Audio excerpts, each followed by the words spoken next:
Third method for addition of vector, and it is parallelogram method. So we learn triangle method, we learn polygon method. Now we have to learn parallelogram method for addition of vectors. So let's see law of parallelogram for vector addition. Let I tell you the statement. See the statement here. If two vectors are represented by two adjacent, this word is very important, adjacent sides of parallelogram starting from common point, then the resultant is given in magnitude and direction by diagonal of the parallelogram. Now let's see the diagram here. So if this is a parallelogram, or let I draw the parallelogram for the explanation purpose. So if this is a parallelogram, parallelogram means geometrical, it's a quadrilateral whose opposite sides are parallel. Square is a parallelogram, rectangle is a parallelogram. But here in parallelogram, no restriction on angle. In square and rectangle angle, every angle is 90 degrees. But here no restriction on the angles. Only the thing is opposite side must be parallel. Then that is a parallelogram. So here two sides represented by two adjacent sides. So you can see this is the first side A P bar, this is second side Q bar. Adjacent, starting from common point. So you can see here P and Q, they are starting from common point. Then the resultant in magnitude and direction is given by diagonal. So then their addition, their resultant is a diagonal. But which diagonal? Starting from the same common point. So we have to start it from the same common point. So this is the resultant R1. Means if this first side of the parallelogram, this is second side of the adjacent sides P bar Q bar, then their resultant is a diagonal which is starting from the same common point. Simple example, let I tell you. Law of parallelogram. If this is a toy cart, if we tied it by two threads, one by this, one thread we pulled it by this side, and another thread I can tell you, just a minute. So here, first thread is this direction and second thread is in this direction. So where the toy car goes, it goes like this. And this is law of parallelogram basically. So this is the first side is the first vector, second side is second vector, then resultant is this diagonal. Now here, we consider the explanation you can see, we consider vector P bar and Q bar inclined at an angle theta. They are representing adjacent sides of the parallelogram OACB. Then the resultant is given by diagonal OC. You can see here diagram. So this is P bar, this is Q bar, angle is theta, okay, and the resultant is R bar, which represents this diagonal OC. That's it. So this is the law of parallelogram. I hope you understood this. Now here we have to obtain here expression for magnitude and result. Magnitude and resultant of this, sorry, magnitude and direction of this result.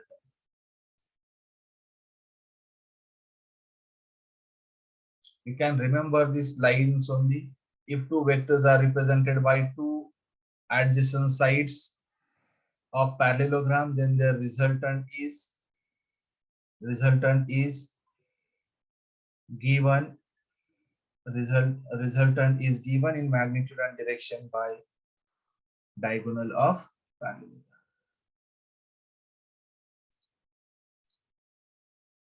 Now expression for magnitude and direction of resultant. So we have to learn expression for magnitude and direction of resultant in parallelogram. So we consider a parallelogram OBCA. This is a parallelogram. Now I can consider this P bar represent a first side, Q bar represent adjacent side. They are starting from common point. Theta is the angle of inclination between P and Q. Then here, this diagonal OC is representing resultant R1. That resultant we have to find out. Now here, let I draw here perpendicular line from this point C to the line OA. So this line CD. So this is 90-degree angle. Then here we get right angle triangle. Now, so from triangle OCD, now you can see a triangle named OCD. So this OCD means this triangle, full triangle. This is a right angle triangle.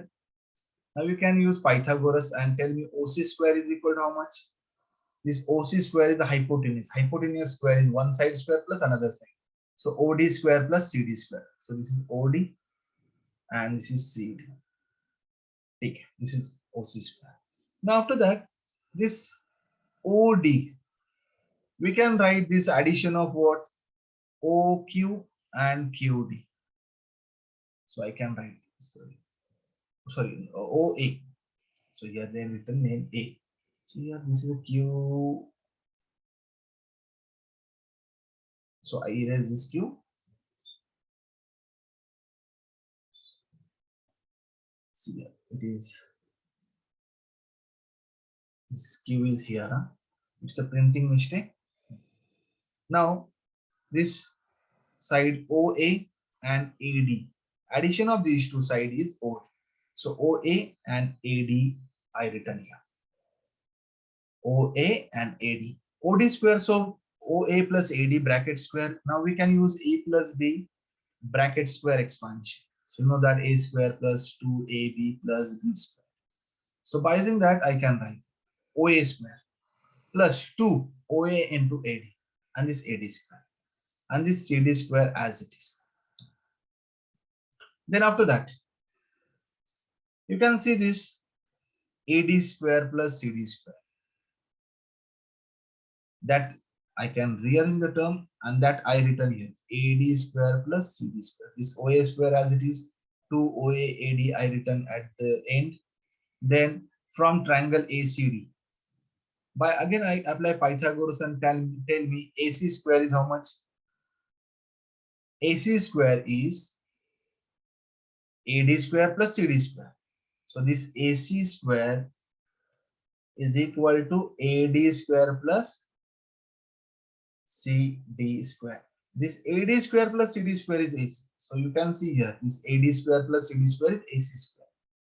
So instead of these two terms, I can substitute AC square.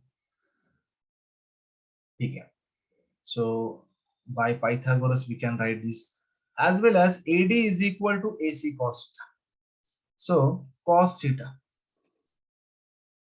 This cos theta, you can use this triangle and cos theta is adjacent side AD by AC. Hence AD is equal to AC cos theta. So you can see here AC cos theta. Now hence we can write this equation again. OC square is equal to OA square as it is. Instead of these two terms, I write AC square plus 2OA into, instead of AD I written AC cos theta.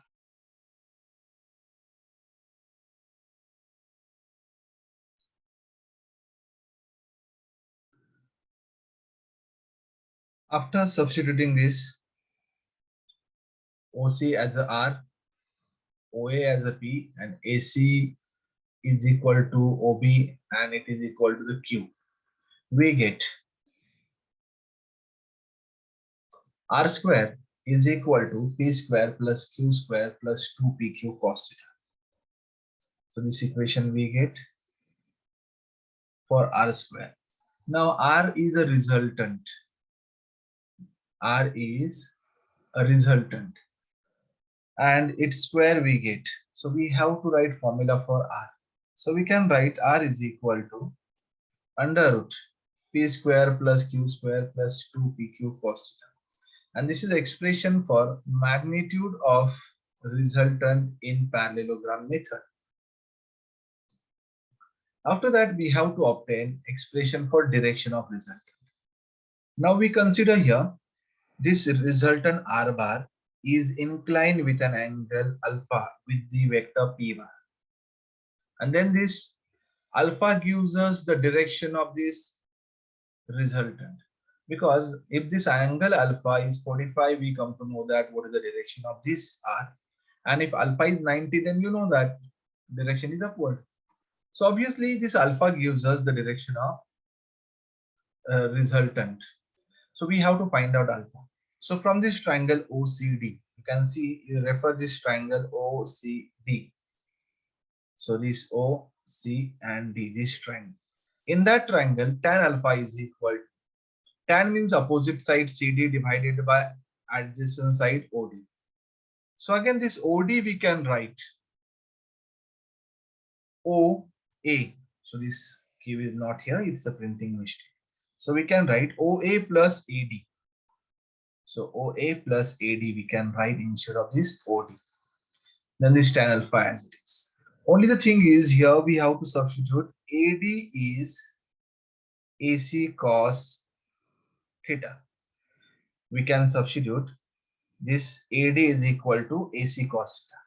CD, we are not written anything for CD, so CD as it is. OA is what? OA is P and AD is AC cos theta and AC is Q. So Q cos theta. CD upon Q cos theta. Now CD is what? CD is the opposite side of the theta. So sin theta we can write CD divided by AC. So we can write CD is equal to AC sin theta. So AC means Q sin theta. AC is Q because if this is a Q, obviously this is also Q.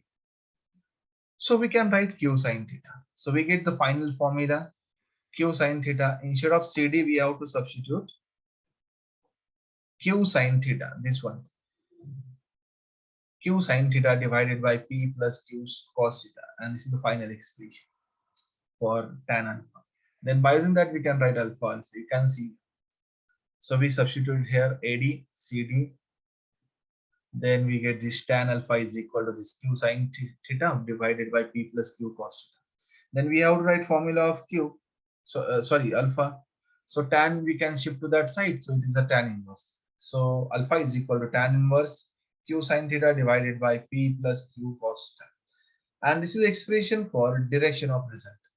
As we find out this angle alpha, we get direction of resultant in parallelogram method. Now we take problem based on this. So let's see problem. A water is flowing in a stream with a velocity. So here velocity of the water is given 5 km/h in an easterly direction. So in the east direction. Relative to the shore. Speed of boat is relative to still water is 20 km/h.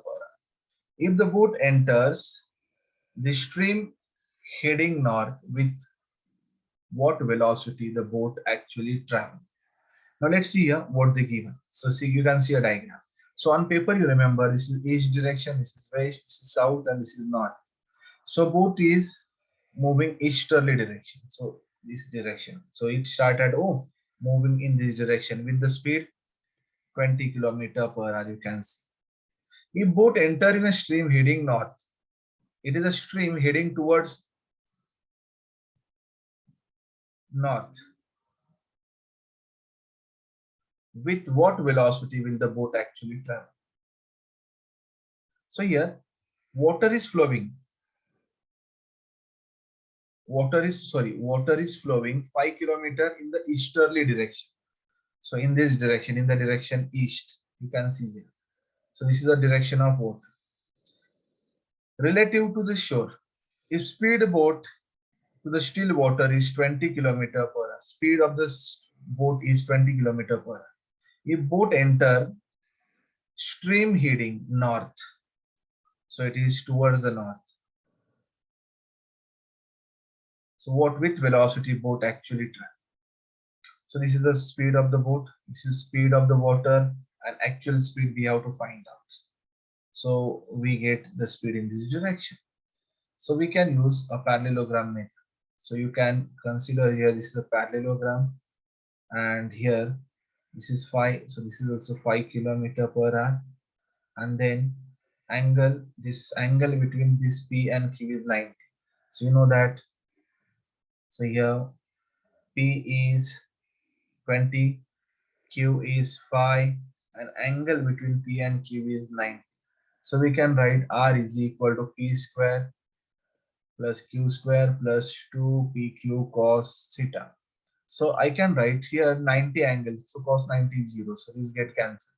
So P square plus Q square. So in a root 5 square plus 20 square. You can see here. So resultant is equal. In a root 20 square plus 5 square. It is coming root 425 means 20.61 kilometer per hour. So direction is given by this alpha. Alpha is, so alpha or tan alpha you can find out. This is alpha. So tan alpha means this 5 by 20. So tan alpha is 5 upon 20. So we have to find out alpha. Alpha is tan inverse of 5 by 20. Tan inverse of 0.25 is coming 14 degree and 4 minutes. So this is the direction. This angle gives us the direction. So the velocity of the boat is 20.61 kilometer per hour in a direction 14 degree 4 minute east of north.